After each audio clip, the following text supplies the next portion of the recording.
Untitled Chat about books. Hi guys, so today I'm going to be reviewing an entire trilogy, and that is the Mistborn Trilogy. I only have book 3 with me because the other 2 are at home, but I will put pictures in so that you can see which I'm talking about.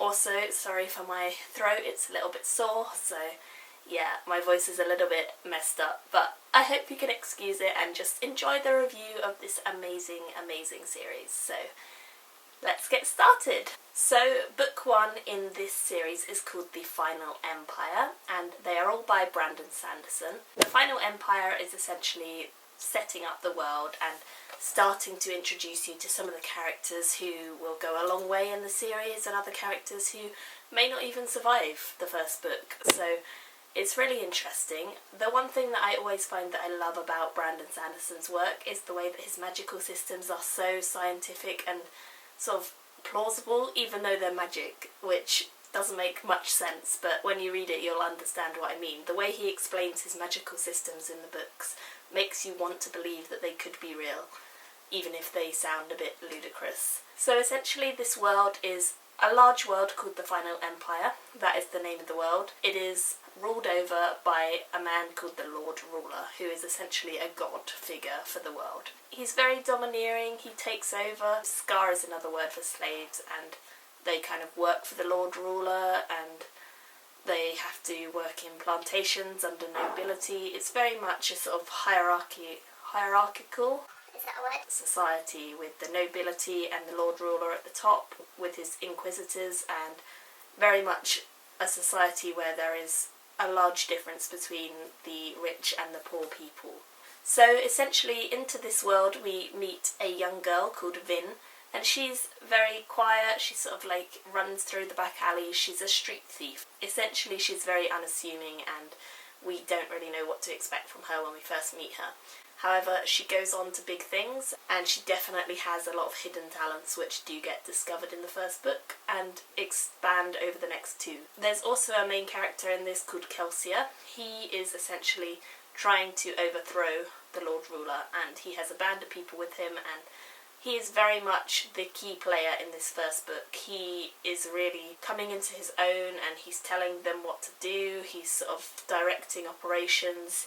He's very much a leader. He's someone that the Scar can rally around and sort of get behind what he's saying and all of this, so it's really interesting to see from his point of view as well.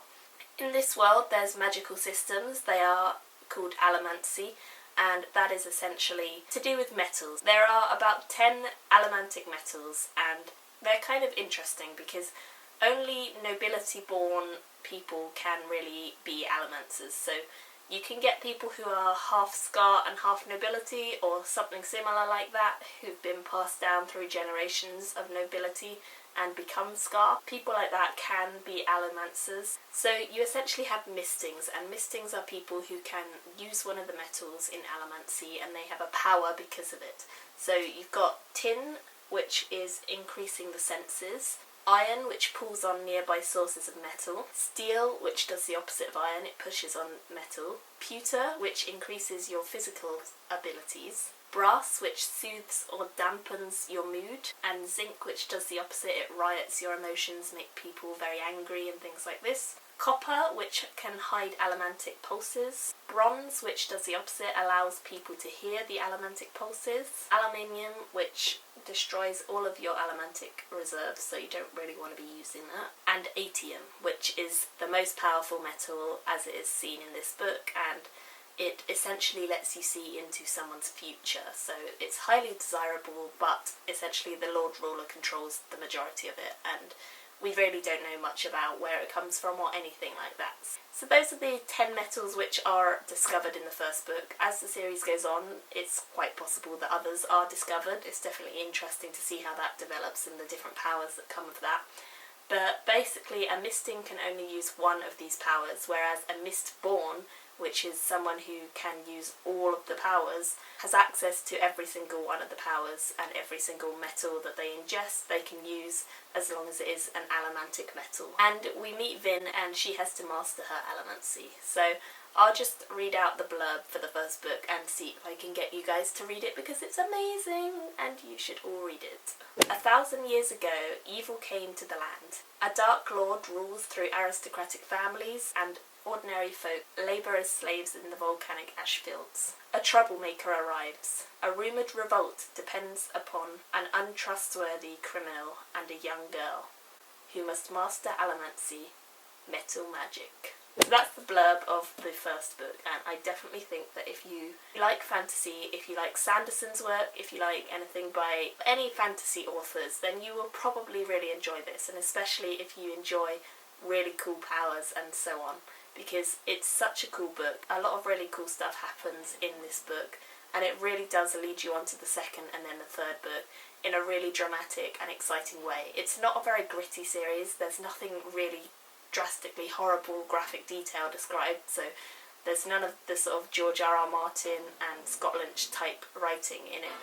But what it lacks in grittiness, it certainly makes up for in the excitement, the exhilaration, the just pure power of the story and the way that it all comes together. So it's utterly fantastic, and I would highly, highly recommend that you read it, and then you read the next two in the series. So the next book in the series is The Well of Ascension, and without being spoilery, I'm going to describe this one and the third one.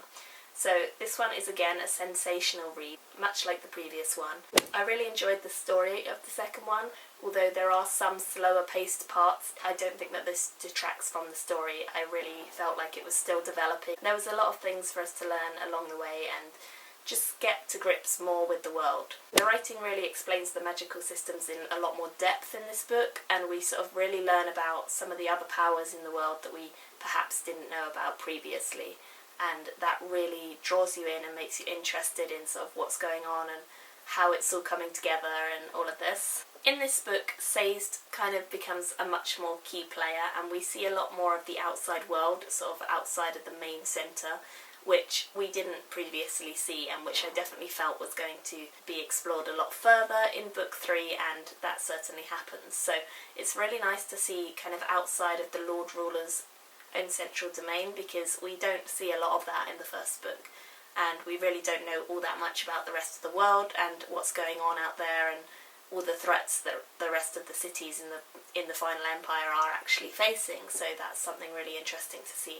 So overall, that one is just as amazing as the first. It is a little bit slower paced in places, but it definitely makes up for it with the ending and the drama of everything that's going on there, because, oh my goodness, the ending is insane, and it's just crazy, absolutely 100% crazy of how mad and brilliant and how well everything comes together at the end of Brandon Sanderson's stories. I really think that he thinks them out in absolute detail, and the complexities and the interwoven storylines are just amazing, so highly recommend it.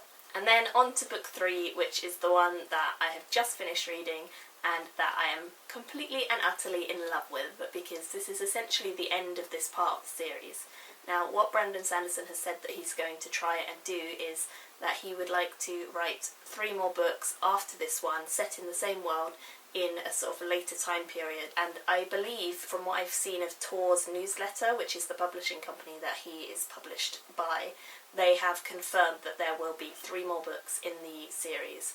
So I don't know if that includes the Alloy of Law and then there will be 2 others, or if that is a completely whole new 3 books.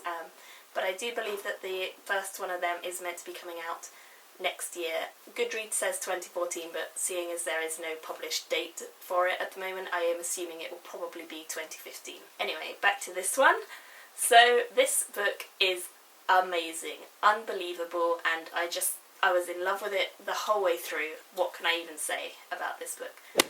Wow, I loved it, and I am in love with it, and it is amazing, and you should all read this, and like now go and read this. I cannot even begin to describe how much I was in love with this book. I have always loved the other 2 Mistborn books, but I read them quite a long way apart, so this is the freshest in my mind, and this is the one that I can most easily review for you guys. Obviously, I won't do it in a spoilery way because that would ruin the series, and I do not want to do that. I want to convince you guys to go and buy it because it's amazing. Or get it from the library if you don't want to pay for it. Fine, just go and find it. I have to start by saying that this book literally made me teary-eyed. I do not often cry at books, but when I do, you know that they are really good books, and that I kind of had a really emotional connection with the ending of this book because it's up and it's down. There's a lot of stuff that happens that you weren't expecting, a lot of plot twists that kind of all come together at the last point, and this whole story finishes on this really dramatic note. And oh my goodness, I'm so glad that there are 3 more books, otherwise I think I would have died reading this. But definitely I'm excited by what is going to happen in those 3 books, and this one's amazing. So it did take me a little while to get back into this book, having not read the others for a while, but I quickly got into remembering who all the characters were in the world and where we were in the storyline, so that was good. So in this story, many of the questions that we gathered have crossed the last 2 books because there are a lot of questions raised. They come together and you kind of find out a lot more about all the different creatures and what has been going on with them and the outside world. It's kind of an extension of book 2, but it's got its own storyline as well, and a lot of really dramatic stuff and fighting and so on is going on. The characters really have to adapt to new scenarios that really they could not have foreseen in the first 2 books, and things that are completely out of their control are coming and happening, and they need to sort of find a way of defeating things, and it's all very, very high drama and intensity. A new age of chaos is thrust upon them and they don't know what to do. There is a lot of self-discovery and inner thoughts that we see which really help the story to kind of give us an idea about what they're thinking, but not the enemy, if that makes sense. You'll know what I mean if you've read this, so yeah, you should pick it up. One of the really key characters who I enjoyed a lot in this book was Spook, because in the previous books he has been rather a minor character, and in this one he really comes into his own and he develops a lot as a person and a character, and he becomes a leader. He becomes someone who is really following in the footsteps of the survivor, and just generally he grows a lot as a person and he becomes something entirely new and entirely fresh, and really a very interesting outlook on the world and the way that he is dealing with things and just so on. So I really enjoyed that. Sazed in this book becomes a little disheartened and upset and depressed because of something that happened in the end of book 2, and understandably that has affected him, and we really see a different side of him in this book. He's very much upset and sad, but he kind of comes into his own and he discovers a lot about religion and the way that the world is and the way that it was formed, and a lot of sort of very historical facts and very historical information comes into this, and it's not boring because it's a magical world which we don't know anything about, and so it's amazingly cool to find out how it all came together and what forces were there and so on. So I think that Sazed's point of view in this book, although it's a little bit upsetting to see one of our key characters who is really fun in the last 2 books to be rather sad, it is definitely vital to explaining the way of this book and the way of the world and how it has all come together. So as I said before, there is a lot of religious-based debating in this. However, the religions are not real religions. They are a variety of different religions that Brandon Sanderson has concocted that fit into this world. So there is nothing that kind of forces you to become a believer or anything like that. You do not have to believe in God or anything to enjoy the religious debate which is going on in this book. And if you do believe in God, then maybe you could relate to this, I don't know, but it doesn't matter if you believe in it or not, because I don't believe in it personally, but I absolutely adored reading through the religious debates and the sort of inner turmoil that Sazed was having with himself, and all of the different discussions that were going on in his mind about why things were true and not true, and that was really interesting, and it kind of leads up to a massive climax at the end of the book. So whilst I was reading the passages about this religion, I was highly anticipating what the ending would be and what it would bring, because I knew it would be something on a massive scale. So in this book we're also introduced to 2 new sort of species, really. We have seen them a little bit, but not so much, and they are called the Koloss and the Kandra, and they are both really cool species. They have their own abilities, they have their own way of thinking about things, and they really are very cool, and they have a whole new perspective on why things are going the way that they are in this final book, because really we don't know a lot about what is happening and why it's happening. We are seeing from the human perspective and the ALLOMANCY's perspective. So yeah, it's really cool to see from their point of view and to hear their thoughts on everything that's going on. So there is so much more that I could say. I am utterly in love with this series, and yeah, I wish I had read them all back to back, because that would have meant that I could have talked about them for ages and ages. But yeah, this is the only one that I'm going into detail of, and I don't want to be spoilery, so short of saying anything spoilery, I can't say anything else. But I really hope that I've convinced you guys how much this is a wonderful series, and you should 150,000%. I know that's not a real number, but you should pick it up, because it's so good, and it really is one of my favourite series of all time, and I highly recommend it to anyone who loves fantasy, and I assume that most of you guys do because you're subscribed to me, so please go and pick this up, because it is amazing. And if you ever see Brandon Sanderson walking down the street, just send him my way, tell him to come to the UK and do a book signing, because I really want to meet him and just tell him how much I love his books, because that would be so cool. So thank you guys for watching. I know this review has been really rambly, and I've tried my best not to give any spoilers away, but also to entice you into reading it and make you join the Mistborn fandom? I don't know. Just come and get on the train of Brandon Sanderson, because it is super cool, and to be honest, you can read any of his books, but if you want a really good trilogy to sink your teeth into, then this is definitely for you. Thank you guys for watching, and I will see you all in my next video. Bye!